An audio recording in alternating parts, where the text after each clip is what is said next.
Matt. Sean McAdam, how are we doing here? I'm beaming with pride to I'm glad. fill in and make that appearance. I'm glad to hear that. It's great to talk with you, Sean. Always great to talk with you. I've been yelling and complaining about the Red Sox in their offseason and how mostly not even so much that they had another lackluster offseason, but how they're going around crowing about how aggressive they've been. Both Sam Kennedy and Craig Breslow breaking their wrist, patting themselves on the back for being so aggressive. And I look around at some other teams who actually were aggressive, and I wonder how they can say that with a straight face. Do you believe that they were really aggressive this offseason? Well, I think the offseason started well for them, and they made some significant upgrades to the pitching staff. I think when you bring in Garrett Crochet and Walker Buehler, and then have Patrick Sandoval as a second-half option and some depth, and add Aroldis Chapman to the back end of the bullpen, yeah, I think they are significantly better on the pitching side than they were at the end of last September. The problem is, while acknowledging that they needed a right-handed bat at the end of last year, they really did not add a position player of significance. I thought they were headed in the right direction with what they did in November and December. Mm-hmm. And then from kind of Christmas on, they've done almost nothing. So, no, I don't think they should be patting themselves on the back for being ultra aggressive. You don't get credit for trying hard here. You either get the player, whether it's a free agent or a trade, or you don't, and you don't get any points for coming in second or third. I think they're better, but I don't think they're as good as they should or could be. If everything breaks right for the starting rotation with Crochet and Buehler and the established guys who have already been here, how good can they be? Would you consider them, if everything's clicking, could they have the potential to be one of the better rotations in the American League, do you think? Yeah, I mean, I certainly wouldn't put them ahead of a couple of other teams, but they have the potential to be one of. Crochet is a legitimate number one. I think people are going to see that. We can get to what happens with Crochet and his future and any sort of contract extension talks, which are all part of the equation, because it's great to go give up those prospects for a front of the rotation guy, but you'd better keep them for longer than the 2 years of control you have. But yeah, I think Crochet, Buehler, a healthy Giolito, and then add in, Houck and Crawford and Bayo, and the depth at AAA with guys like Cooper Criswell and others. I think the rotation is above average with the potential to be better than that. But, those guys have to stay healthy. And you're talking about a number of guys who've had Tommy John and other complications. And that, as we know, is not guaranteed.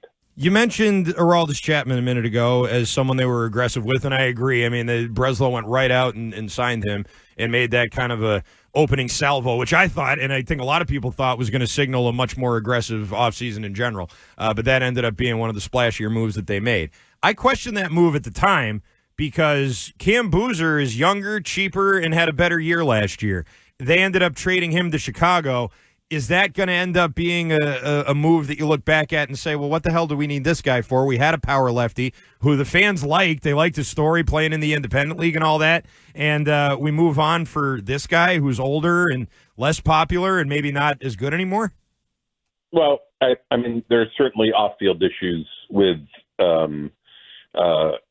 Chapman in his past. We can't ignore those. That's part of the whole package.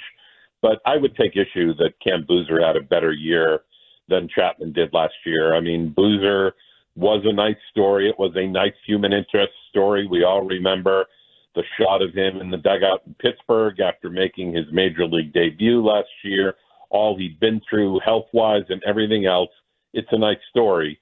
But I think it's important to keep things in perspective. And Chapman's a guy with better than 300 career saves. He was not the number one guy in Pittsburgh in the first half last year, and then David Bednar had struggles, and he ended up with, 22 saves, I think. despite not being the closer for the first half of the year.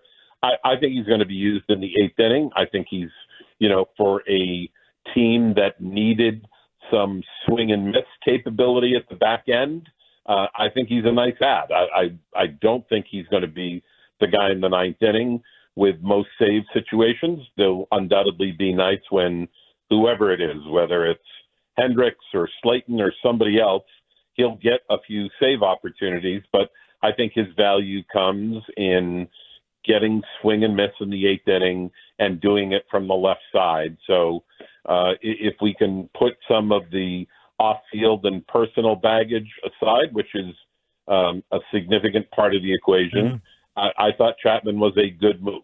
They probably should have done more there too, whether that be going after Tanner Scott, whether that be another hard-throwing righty to give them more options at the back end. But I think Chapman might be a fairly valuable guy here. All right, when it comes to the right-handed bat, there's two big options that are out there, obviously, in Bregman and Arenado. Going into the offseason, who did you fancy them a good suitor for? Someone who's still out there or somebody who got signed by somebody else? Was there anybody that was kind of on your radar, Sean, who you thought would be a good fit? Yep, Teoscar Hernandez, to me, would have been the perfect guy here. Not a very good outfielder, but you can hide him in left field for half those games, DH him a little bit. That would have been a right-handed masher to hit fourth or fifth in the lineup, balance them out. We know that he loved to play here. There seemed to be an opening when negotiations with the Dodgers got stalled. He had legitimate interest in coming here at least 2 years ago. They kind of lowballed him. And for whatever reason, they weren't very aggressive with him again this year, whether they thought that was a losing battle and that he was going to go back to L.A. no matter what. We don't know the inside story there, but I thought Teoscar would have been the perfect guy to plug and play here. It doesn't require anybody being moved around in the infield. So I thought that was their best option.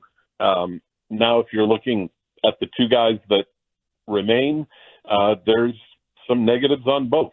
Bregman looks to be a guy who is, perhaps starting a decline and is looking for 6 years.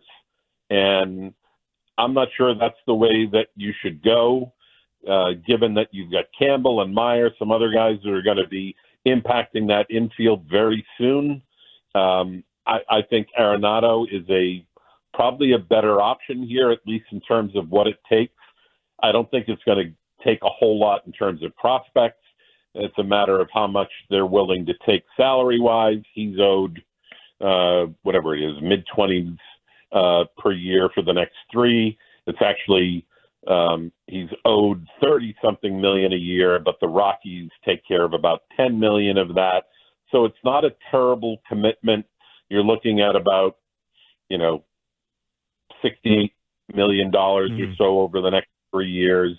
If you got the Cardinals to hold on to 5, 6, 7 million, now you're under 20 million, and a guy that's going to upgrade your defense, certainly at third base. He's clearly a better third baseman than Rafael Devers. The problem is that it comes with some unintended consequences. It means Devers has to either move to first, where you've got Casas, and that doesn't look likely. And then are Yoshida. You willing to the money on Yoshida to DH Devers? So they've got to make it fit. But of the two, I would say Arenado is by far the better fit, and I also think far more likely to happen. I think the Red Sox have kind of drawn a line in the sand when it comes to the length that Bregman is looking for, and that door is probably all but closed. We're talking with Sean McAdam, Mass Live. The Red Sox like to draw lots of lines in the sand. It seems like that's kind of their thing. That's their way of doing business. Here's our line in the sand, and that's it. Either the deal gets done or it doesn't, but we're not crossing that line. Before we let you go here, Sean, Craig Breslow said he believes the roster is a playoff roster. Do you agree with him? If everything goes right scenario, yes, they could certainly be a wild card team and, finish in the upper 80s in win total and be, a third wild card team.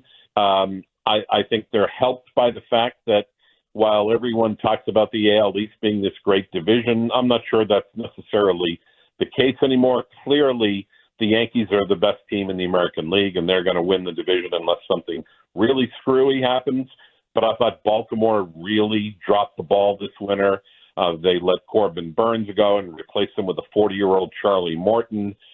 They've got this billionaire owner who is going to come in and be so different from Peter Angelos, and they haven't spent any money really of consequence. They've got a great young nucleus. We all know about all the great talent coming up in Baltimore's system, but they have to augment it with some more established guys, particularly in the rotation, and they refuse to do that. I don't understand why. Toronto added some veteran guys like Scherzer and Santander. I think, there's a limit to how much they're going to get out of either one of those guys. Tampa Bay's going through it, hoping to get some injured pitchers back. It would not take much, in my mind, for the Red Sox to finish second to the Yankees in the division, but they need some upgrades still, and one of them is a right-handed bat. That is the voice of Sean McAdam. You can check him out at Mass Live. Sean, thanks so much for the time tonight. I appreciate it. Let's do it again. All right, sounds good, Christian. Thanks for having me.